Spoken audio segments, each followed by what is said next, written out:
Eh di tama pala. Sakto, dito ako eh. Ano? Kasama ko doon ano?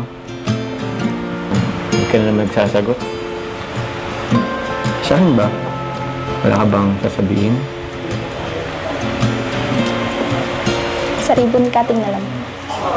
Ribbon cutting? Anong meron sa ribbon cutting? Para po surprise. Surprise? Next week pa yata yun eh. Sabihin mo na ngayon.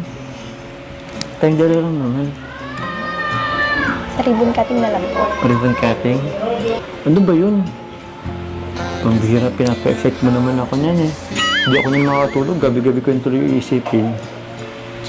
Wala ka man lang konting hint? Or ano? Bigyan mo na ako ng idea. Ano ang sasabihin mo? Ano ba yan?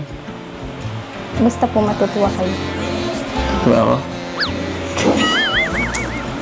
Yun ba yung matagal kang hinintay?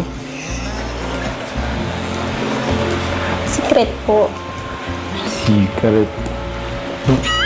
Mukhang tineta yung matagal kang hinintay ah.